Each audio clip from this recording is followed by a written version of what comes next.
This is Yo's way to clean chitlins.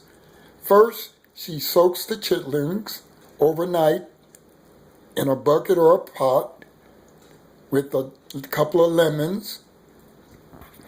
And could you show us what else you have in there that keeps for the smell? Because a potato, salt, lemon for smell, and vinegar.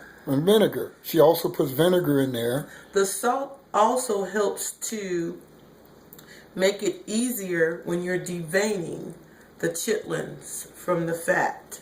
And if you like to see what she's saying, you see how chitlins should be this clean. So you can almost see through it. Transparent. Right. Okay. Even though you have 10 pounds, 20 pounds, 30 pounds, you can say that you only have half of that because the other waste is half of the chitlins. And that's fat. And I noticed in some of the other videos, they don't talk about the smell, but chitlins do smell. And the reasoning for the vinegar and the lemon is also to get the smell down. Because a lot of times you buy this chitlins in a block, it's frozen. So if you have it sitting up to defrost, you don't want that smell in your house. That's correct. And if you're having guests over, you don't want them to come in your house smelling that horrific smell of chitterlings. But they really want to enjoy and get down with the chitlins. So take your time, be patient. Don't wear your good clothes because you don't want that smell on you. And just get down. And Yo, could you tell us how you season these chitlins? Oh my goodness. I have those little peppers that are over on the side there, and that's the only time I use Mexican jalapeno peppers. I use an entire onion, garlic, onion powder, because there's already enough salt, and the onions and the jalapeno peppers.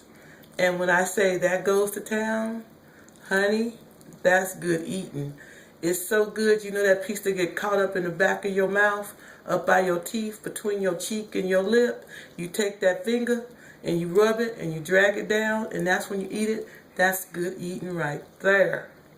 So, thank you very much, Mrs. Yo, for giving us a good explanation on how to clean chitlins and also the seasoning process. There you have it. If you really want to be an expert at it, get you one of these old grandma pans and you put it in the oven.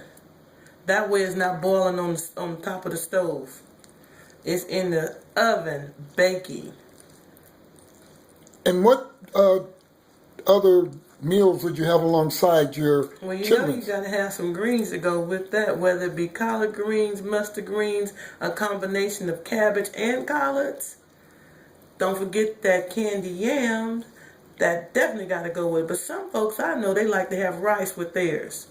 So that combination right there, and then you top it off with some hot water cornbread.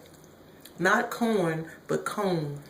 And we want to thank you this morning, Mrs. Yo, for giving us an in-depth study on how to clean chitlins. There you have it. There'll be more from Yo's Kitchen, and she'll explain to you some of her other fantastic meals. Thank you very much, Mrs. Yo. Thank you. Now I'm going